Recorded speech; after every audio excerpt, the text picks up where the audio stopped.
18 বাংলায় news room live নিয়ে আপনাদের সঙ্গে রয়েছে আমি তমশ্রী।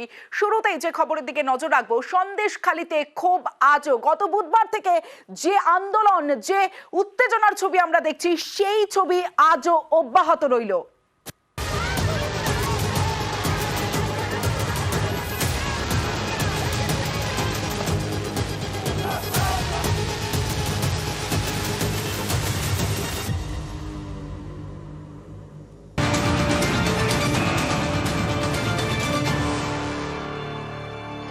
ক্ষোভের আগুনে সন্দেশখালী, আর সেই সন্দেশখালীতে এবার কড়া প্রশাসন। সন্দেশখালীর ঘটনায় কড়া ব্যবস্থার নির্দেশ এবং সন্দেশখালীতে দোষীদের শাস্তি দেওয়ার নির্দেশ। আরো বিস্তারিত বলবে সোমরাজ, রয়েছে আমার সঙ্গে। সোমরাজ, দেখো, সন্দেশখালীর ঘটনায় কড়া মনোভাব নিয়েছে রাজ্য প্রশাসন। মূলত সন্দেশখালীর ঘটনায় কড়া পদক্ষেপ নেওয়ার নির্দেশ দেওয়া হয়েছে পুলিশ প্রশাসনকে। দ্বিতীয়ত, সন্দেশখালীর ঘটনায় দোষীদের বিরুদ্ধে কড়া পদক্ষেপ করা হবে, এমনটাই রাজ্য প্রশাসনের শীর্ষ স্তর সূত্রে দাবি করা হচ্ছে। সন্দেশখালীর ঘটনায় যারাই দোষী তাদের বিরুদ্ধেই পদক্ষেপ করা হবে। পাশাপাশি পুলিশকে প্রয়োজনীয় নির্দেশ দেওয়া হয়েছে এই পদক্ষেপ নেওয়ার জন্য। ইতিমধ্যেই রাজ্য পুলিশের এডিজি আইন শৃঙ্খলা তিনি সাংবাদিক সম্মেলন করেছেন। সাংবাদিক সম্মেলন করে গোটা ঘটনার পিছনে তদন্ত করা হচ্ছে তেমনটাও জানিয়েছেন। তার সঙ্গে এবং গোটা পরিস্থিতি পুলিশের নিয়ন্ত্রণের মধ্যে তেমনটাও দাবি করেছেন এডিজি আইন শৃঙ্খলা। সব মিলিয়ে রাজ্য প্রশাসন যে সন্দেশখালীর পরিপ্রেক্ষিত নিয়ে যথেষ্ট কড়া মনোভাব নিয়েছে, এদিন তা রাজ্য প্রশাসনের শীর্ষস্তর সূত্রে দাবি করা হচ্ছে। তার সঙ্গে যারাই দোষী তাদের সবার বিরুদ্ধে পদক্ষেপ করা হবে, তেমনটাও দাবি করা হচ্ছে নবান্নের তরফে। বেশ, গত 2-3 দিন ধরে সন্দেশখালী বসিরহাট পুলিশ ডিস্ট্রিক্টে কিছু বিক্ষিপ্ত ইনসিডেন্ট ঘটেছে ভায়োলেন্সের। তো ওখানে আমাদের সাফিসিয়েন্ট অফিসার ফোর্স ডেপ্লয়েড আছে, সিনিয়র অফিসাররা ওখানে ক্যাম্প করছেন। কিছু ইনসিডেন্ট যেটা ঘটেছে সেটা ইনভেস্টিগেশন করে দেখা হচ্ছে। যারা ভায়োলেন্সে ইন্ডালজ হচ্ছেন ওদের against strict action as per law নেওয়া হবে। আজকের যে ঘটনা ঘটেছে ওটাতে 8 জনকে পুলিশ ডিটেইন করেছে। ফার্দার যাতে এসকেলেট না হয় সিচুয়েশন, তার জন্য ব্যবস্থা নেওয়া হচ্ছে। যদি কারো কোনো অ্যালিগেশন যদি থাকে ওটাও তদন্ত হবে, এন্ড যদি কোনো কিছু ইনভেস্টিগেশনে যদি পাওয়া যায় নিশ্চয়ই অ্যাকশন হবে।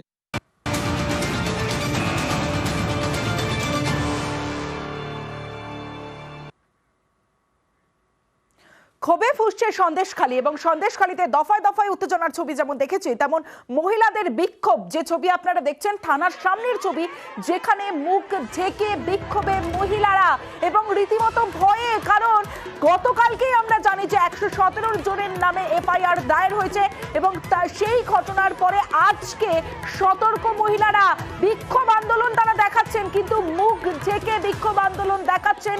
রীতিমতো ভয়ে তারা এই কাজ আজ করলেন, আজ আন্দোলন করলেন, আন্দোলনে অনড় তারা, কিন্তু আজ অনেকটাই সতর্ক মহিলারা। এবং 6টার পর আন্দোলন প্রত্যাহার করেন তারা।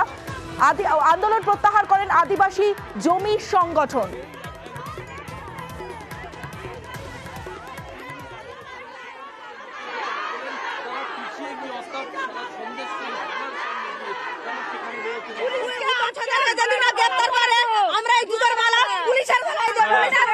প্রশাসনের জন্য বানানো হয়েছে, কারণ বারবার আমরা ওদেরকে বারবার অভিযোগ করতে গেছি, ওরা কোনো অভিযোগ নাই। জুতোর মালায় পুলিশকে পরাবো বলে এই 3 জনকে গ্রেফতার করতে চাচ্ছে না। কি জন্য? পুলিশের কি স্বার্থ আছে? এর জন্য যে পুলিশের জন্য আমাদের এই মালা, পুলিশের জব কার্ডের কাজ করলে পয়সা হাজার হাজার মানুষ কাজ করে, এইসব রাস্তা করেছে।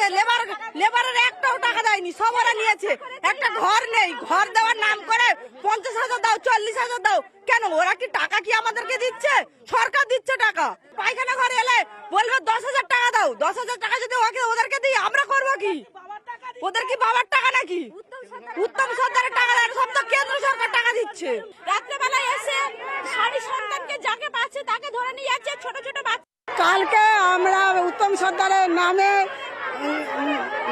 থানায় গিয়ে ওনার নামে অভিযোগ জানাই। ওখান থেকে একটা আমরা রিসিভ কপি নেই। প্রশাসন ওকে ওদের লঞ্চে করে পার করে নিয়ে চলে গেছে। আমাদের দাবি, কেন প্রশাসন এটা নিয়ে গেল অবিলম্বে? আমাদের হচ্ছে শিবু হালদারকে অ্যারেস্ট করতে হবে। মুখ চিনে চিনেই তো কেস করছে সবার নামে, সেই জন্য মুখ ঢেকে রেখেছি। বাড়ি গিয়ে হামলা করে তখন তো পুলিশ ধরবে না, ধরবে আমাদের স্বামীদেরকে। তাহলে আজকের এই জন্যই একা।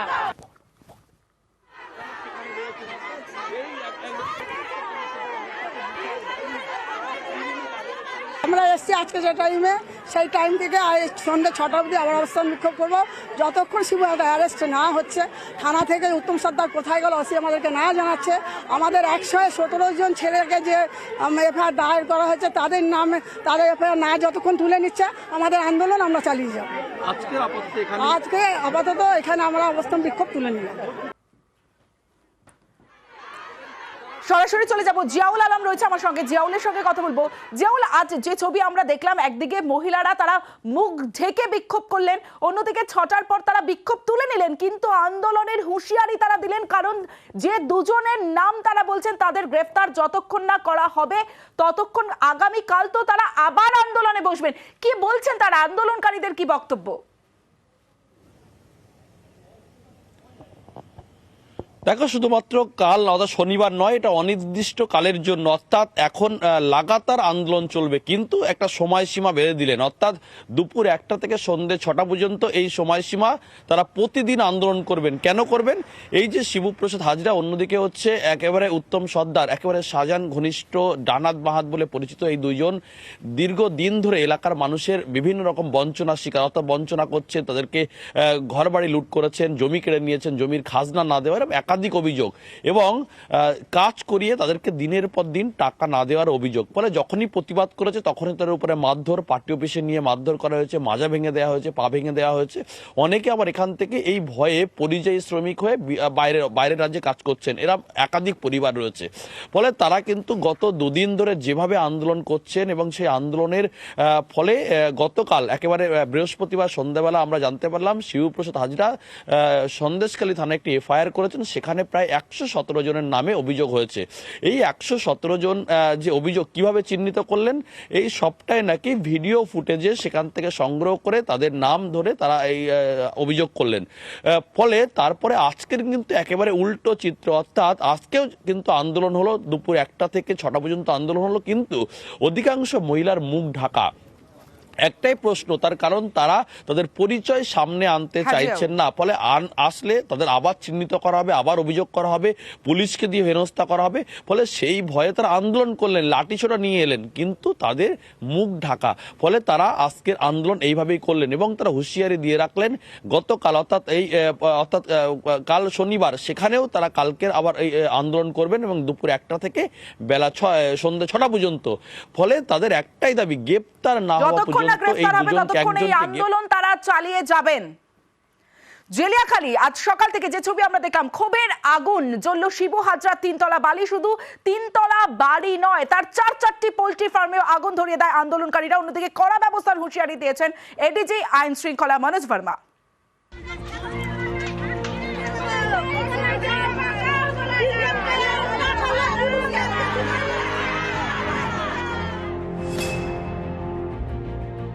শেখ শাহজাহান সন্দেশখালীর বেতাজ বাদশাহ, সেই সন্দেশখালীতেই শাহজাহান এবং তার শাগরেদদের বিরুদ্ধে ক্ষোভের পাহাড়। শুক্রবারও দফায় দফায় উত্তেজনা, ক্ষোভের আগুন। সন্দেশখালী বিধানসভা এলাকার মধ্যে 9টি দ্বীপ, এর মধ্যে 2টি দ্বীপ হলো সন্দেশখালী এবং জেলিয়াখালী। বুধবার রাতে আগুন ধরানো হয় শাহজাহানের অনুগামী শিবপ্রসাদ হাজরার সন্দেশখালীর মুরগির খামারে। শুক্রবার ওই তৃণমূল নেতারই আরও একটি মুরগির খামারে আগুন। এবার পুড়ে খাক জেলিয়াখালীর 4টি ফার্ম। দেখাতে বলবো, এই যে 1 নম্বর পোল্ট্রি ফার্ম, সেখানে আগুন ধরানো হয়েছে, তারই পাশাপাশি 2য় পোল্ট্রি ফার্ম, সেখানেও কিন্তু আগুন ধরানো হয়েছে। এবং সব মিলিয়ে বলা যায় যে পরিস্থিতি একেবারে যে তাণ্ডব চালানো হয়েছে, ভাঙচুর চালানো হয়েছে। শুক্রবার আগুন ধরিয়ে দেওয়া হয় জেলা পরিষদের তৃণমূল সদস্য শিবপ্রসাদ হাজরার জেলিয়াখালীর বাড়িতেও। এই মুহূর্তে বাড়ির ভিতরের ভয়াবহ যে পরিস্থিতি, মূলত আগুন ধরিয়ে দেওয়া হয়েছে বাড়ির এই যে অংশটা যেখানে শিবু হাজরার বাড়ি, সেই বাড়িটির উপর তাণ্ডব করা হয়েছে। অনেক দূর থেকেই শাহজাহানের শাগরেদ শিবুর বাড়ির আগুনের ধোঁয়া দেখতে পাওয়া যাচ্ছিল। স্থানীয়দের কেউ কেউ বালতি বালতি জল টেনে নিয়ে গিয়ে আগুন নেভানোর চেষ্টা করতে থাকেন। এরপরই এলাকায় ঢোকে বিশাল পুলিশ বাহিনী। ভাঙচুর আগুনে বেশ কয়েকজনকে আটক করা হয়। বিক্ষোভকারীদের মারধরের অভিযোগেও শিবু হাজরার 2-1 জন অনুগামীকে আটক করে পুলিশ। অন্যদিকে শুক্রবারও লাঠি ঝাঁটা নিয়ে পথে নামেন মহিলারা। বিক্ষোভকারী মহিলাদের হাতে ছিল জুতোর মালাও। দুই শাহজাহান অনুগামীকে গ্রেফতারের দাবিতে অনড় বিক্ষোভকারীরা। পুলিশকে 5,000 যদি না গ্রেফতার করে আমরা এই জুতোর মালা পুলিশের গলায় দেব। এটা প্রশাসনের জন্য বানানো হয়েছে। বিকেলের দিকে ঝাঁটা লাঠি হাতে থানার সামনে ফের বিক্ষোভ। সে সময় অনেকেরই তখন মুখ ঢাকা। মুখ চিনে চিনেই তো কেস করছে সবার নামে। সেই জন্য মুখ ঢেকে হ্যাঁ, সেই জন্য মুখ ঢেকে রেখেছি। বাড়ি গিয়ে হামলা করে তখন তো পুলিশ ধরবে না, ধরবে আমাদের স্বামীদেরকে। আপনাদের হাতে লাঠি আছে, এইভাবে অবস্থান করা যায় না। আপনাদের যদি ব্যক্তিগত কোনো রকম কোনো অভিযোগ থাকে আপনারা একে একে থানায় জমা দিন, সেইভাবে পুলিশ তার উপরে অ্যাকশন নেবে। নিউজ 18 বাংলা। গতকালই আমরা দেখেছি শাহজাহান ঘনিষ্ঠের বাড়ি ভাঙচুর করা হয়, হামলা চলে সন্দেশখালীর উত্তম সর্দারের বাড়িতে। তছনছ বাড়ির আসবাবপত্র, টিভি, ফ্রিজ। শাহজাহান ঘনিষ্ঠ উত্তমের বিরুদ্ধে ক্ষোভ এলাকাবাসীর, জোর করে জমি দখল, হুমকি, মারধর সহ একাধিক অভিযোগ।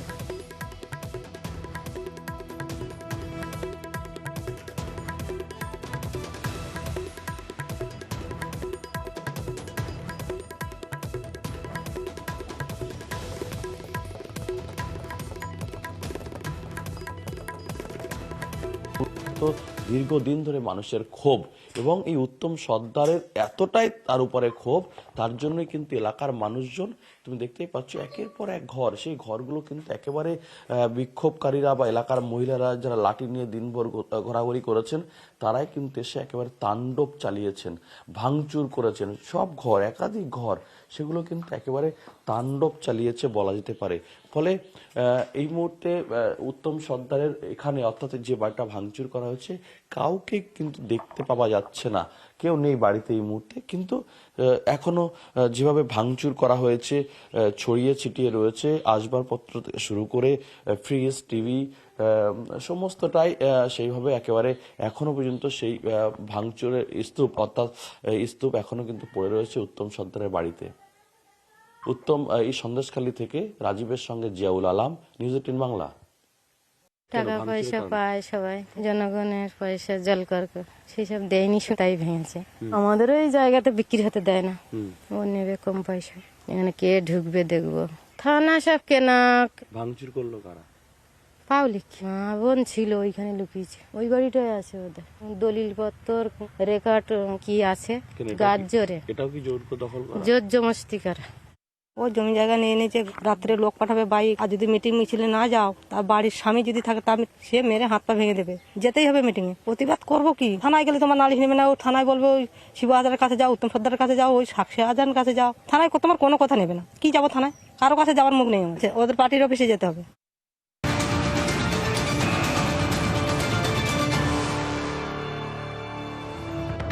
ক্ষোভে ফুঁসছে সন্দেশখালী কাণ্ডে অমিত শাহকে চিঠি। সন্দেশখালীর ঘটনায় অমিত শাহকে চিঠি দিয়েছেন বিজেপি রাজ্য সভাপতি সুকান্ত মজুমদার। চিঠিতে ঠিক কি উল্লেখ করেছেন সুকান্ত মজুমদার জানবো। ভেঙ্কটেশ্বর লাইরি রয়েছে আমার সঙ্গে। ভেঙ্কটেশ্বর, দেখো, সন্দেশখালীতে যে অশান্ত পরিবেশ তৈরি হয়েছে সেই পরিবেশকে শান্ত করতে রাজ্য পুলিশ ব্যর্থ, এমনটাই অভিযোগ কিন্তু করা হয়েছে সুকান্ত মজুমদারের তরফ থেকে কেন্দ্রীয় স্বরাষ্ট্রমন্ত্রী অমিত শাহকে লেখা চিঠিতে। শেখ শাহজাহান এখনো পর্যন্ত ইডি আধিকারিকরা তদন্তে যাওয়ার পর, সেখানে তল্লাশি অভিযানে যাওয়ার পর সেখানে পাঠা দেওয়া হয়, আক্রান্ত হতে হয়, সেই শেখ শাহজাহানকেও এখনো পর্যন্ত গ্রেফতার করা যায়নি। ফলে সেই জায়গায় দাঁড়িয়ে যেহেতু রাজ্য পুলিশ যে পরিস্থিতি তৈরি হয়ে রয়েছে সন্দেশখালী জুড়ে, সেখানে এখনো পর্যন্ত অশান্তির বাতাবরণ রয়েছে। অশান্ত পরিবেশকে শান্ত করার কোনো উদ্যোগ দেখা যাচ্ছে না রাজ্য প্রশাসনের পক্ষ থেকে। তাই এই ব্যাপারে যাতে সন্দেশখালীর শান্তি ফিরিয়ে আনা যায় সেই লক্ষ্যে কেন্দ্রীয় স্বরাষ্ট্রমন্ত্রী থেকে কেন্দ্রীয় হস্তক্ষেপ দাবি করেছেন সুকান্ত মজুমদার, এবং সেই মর্মেই সুকান্ত মজুমদার কেন্দ্রীয় স্বরাষ্ট্রমন্ত্রীকে চিঠি থেকে অবিলম্বে যাতে সন্দেশখালীর পরিস্থিতি শান্ত হয় সেই মর্মেই আবেদন করা হয়েছে সুকান্ত মজুমদারের পক্ষ থেকে। বেশ, সন্দেশখালীর অবস্থা অত্যন্ত ভয়ঙ্কর। এতদিন গ্রামবাসীরা বিক্ষোভ দেখাচ্ছিল কারণ তাদের উপরে যে অত্যাচার হয়েছে। এবার এই বিক্ষোভের বদলা নেওয়ার জন্য পুলিশকে সামনে রেখে শেখ শাহজাহানের বাহিনী তারা দুষ্কৃতীদেরকে নিয়ে এসছে, এবং সেই দুষ্কৃতীরা এই মুহূর্তে গ্রামবাসীদের উপরে পুরো চড়াও হয়েছে। বোম মারা থেকে শুরু করে সমস্ত কিছু চলছে, পুলিশ তাদের ঢাল হিসেবে ব্যবহার করছে এই দুষ্কৃতীরা। সেই আমি মাননীয় গৃহমন্ত্রীর কাছে অনুরোধ করেছি এই অত্যাচার ইমিডিয়েটলি বন্ধ হওয়া উচিত এবং মাননীয় গৃহমন্ত্রীর হস্তক্ষেপ প্রয়োজন। সন্দেশখালী ঘটনায় অমিত শাহকে চিঠি সুকান্ত মজুমদারের, নাম ভুলে যাওয়া ঠেকাতেই রোজ চিঠি, কটাক্ষ করছে তৃণমূল। এটা অভ্যেসে পরিণত হয়েছে, প্রত্যেকদিন একটা করে চিঠি স্বরাষ্ট্রমন্ত্রীকে না লিখলে ওনার নামটা স্বরাষ্ট্রমন্ত্রী ভুলে যেতে পারেন। এখন তো প্রতিযোগিতা চলছে স্বরাষ্ট্রমন্ত্রীর কাছে কার নামটা মাথায় থাকবে, তা সুকান্তবাবু সেই প্রতিযোগিতায় অংশগ্রহণ করে চিঠি লিখেছেন। সিপিআইএম বিজেপির বিরুদ্ধে অশান্তির অভিযোগ তৃণমূলের, প্রতিরোধ জারি থাকবে পাল্টা আক্রমণে শুভেন্দু। পুলিশ ব্যবস্থা নিলে কাউকে রেয়াত নয়, প্রতিক্রিয়া সুজনের। সন্দেশখালী পঞ্চায়েতটায় আমরা কোনোদিন জিততে পারিনি, ওটা সিপিএম এর ঘাঁটি। 2014 সাল, 2016 সাল, 2019 সাল কোনো নির্বাচনেই ওখানে বরাবরই সিপিএম জেতে, এবং সেখানে সিপিএম এর সাথে বিজেপির একটি অংশ তারা একজোট হয়ে তারা এই ধরনের ঘটনা ঘটানোর চেষ্টা করছে। 14টা অঞ্চল, তার মধ্যে একটা অঞ্চলে এরকম ঘটনা ঘটিয়ে দেখানোর চেষ্টা করছে যে সারা সন্দেশখালীতে বোধহয় অশান্তি লেগে গেছে। এটা একটা অঞ্চলের ঘটনা, এটা পুরো সন্দেশখালী বিধানসভার চিত্র নয়। 111 জনের নামে মামলা হয়েছে, বিজেপির 3 জন মন্ডল সভাপতি আছে। আমরা ফুল লিগ্যাল প্রোটেকশন দেব, গ্রামবাসীদের গ্রামে থাকতে বলেছি আমরা, এবং সংগঠিত হতে বলেছি। আবার হুইসেল বাজবে, আবার জয় শ্রীরাম হবে। 111 জনের বিরুদ্ধে পুলিশ কেস করেছে। এই 111 জনের মধ্যে প্রথম নাম নিরাপদ সর্দার, যিনি আমাদের রাজ্য কমিটি মেম্বার এবং ওখানকার প্রাক্তন বিধায়কও বটে। এই 111 জনের মধ্যে কতজন সিপিএম, কতজন তৃণমূল, কতজন তৃণমূল ভেঙে তৃণমূল, কতজন তৃণমূল ভেঙে বিজেপি, আমি তার অঙ্কের মধ্যে যাচ্ছি না। মানুষের ন্যায্য লড়াইতে আমরা আছি। পুলিশ যদি অ্যাকশন নেয় তার আইনি ব্যবস্থা পর্যন্ত আমরা দেখব, কাউকে ছাড়া হবে না। পুলিশ সেই দায়িত্ব নিক, যদি না নেয় তাহলে পূর্ণ দায়িত্ব আমাদের থাকবে, এলাকার সমগ্র মানুষকে সেই ভরসা আমরা দিতে চাই।